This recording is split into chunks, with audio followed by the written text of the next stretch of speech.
So tonight I'm officially offering Joe the chance to redeem himself in front of the entire world. Let's do another debate this week so that Sleepy Joe Biden can prove to everyone all over the world that he has what it takes to be president. I'm also officially challenging Crooked Joe to an 18-hole golf match right here. You have to give him credit for one brilliant decision, probably the smartest decision he's ever made. He picked Kamala Harris as his vice president. If Joe had picked someone even halfway competent, they would have bounced him from office years ago, but they can't because she's got to be their second choice. He has no choice and no chance. Despite all the Democrat panic this week, the truth is it doesn't matter who they nominate because we are going to beat any one of them.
The radical left Democrat Party is divided in chaos and having a full-scale breakdown, all because they can't decide which of their candidates is more unfit to be president, sleepy, crooked Joe Biden or laughing Kamala. Laughing Kamala. As you know, in our recent debate, and in honor of all of you, I dealt Joe Biden, even according to the fake news media, the most decisive and overwhelming defeat in the history of presidential debates. I think so, right? I think so. And that was a big crowd that was watching. That was one of the highest rated shows ever on television, so I'm honored to be a part of it. I don't think he's too happy, but, I like being a part of it. But even CNN said as I walked off the stage that it was one of the greatest performances they've ever seen. But it was sort of easy, if you want to know the truth. Our victory was so absolute that Joe's own party now wants him to throw in the towel and surrender the presidency after a single 90-minute performance. They want Crooked Joe out of the race. It's a shame the way they're treating him. But don't feel sorry for him. He's a very bad guy. He weaponized government. Remember that. He's a very bad guy. Don't feel sorry for him. So tonight I'm officially offering Joe the chance to redeem himself in front of the entire world.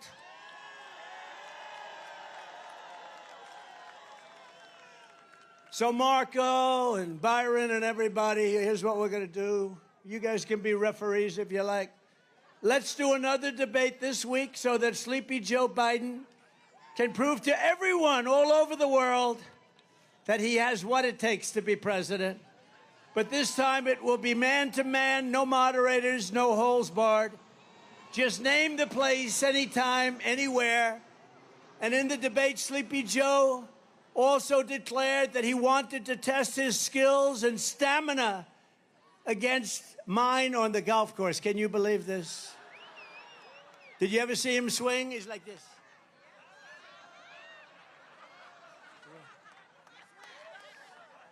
That's why this evening I am also, and this is in honor of you and everybody here, it is 45,000 people. That's a lot of people. I'm also officially challenging Crooked Joe to an 18-hole golf match right here.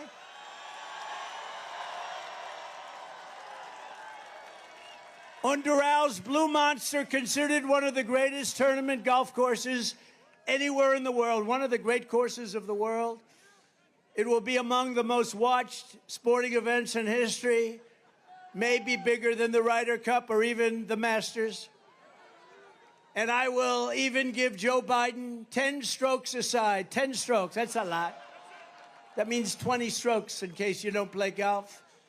I will give him 10 strokes aside, and if he wins, I will give the charity of his choice, any charity that he wants, $1 million.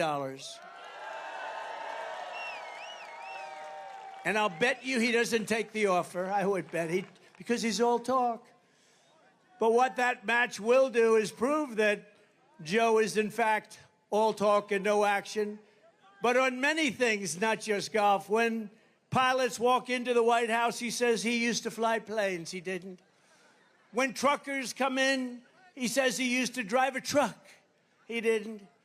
When Jewish people are here, he always attended synagogues, he said, the Jewish people. He didn't attend a synagogue. Did he ever see a synagogue? He doesn't know what a synagogue is.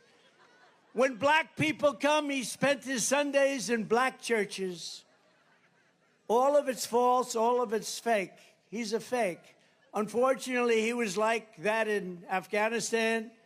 He was like that with Russia, Ukraine, and he was like that on October 7th and the attack in Israel. He didn't know what he was doing. But whatever else can be said about crooked Joe Biden, you have to give him credit for one brilliant decision, probably the smartest decision he's ever made. He picked Kamala Harris as his vice president.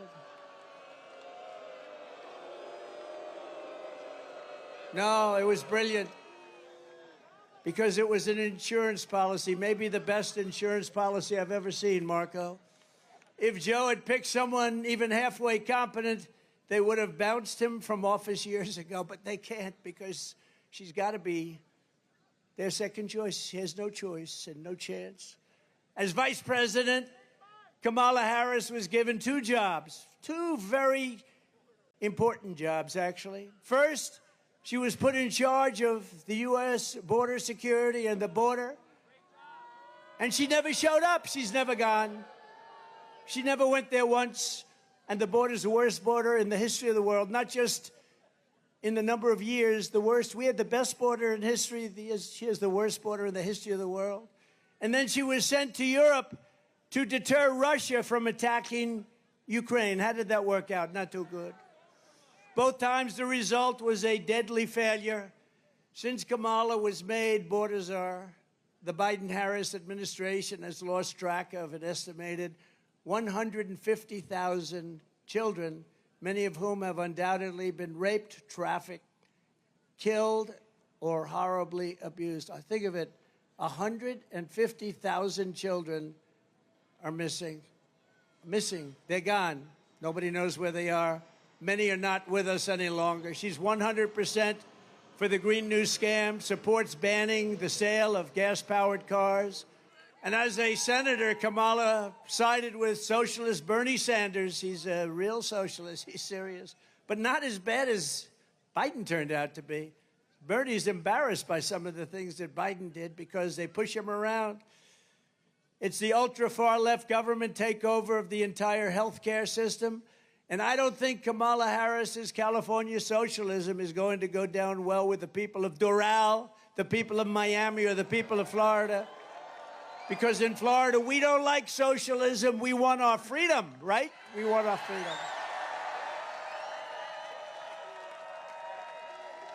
And we have a lot of people, Marco, from Cuba, from Venezuela, from all over. And they don't want to hear about socialism or communism.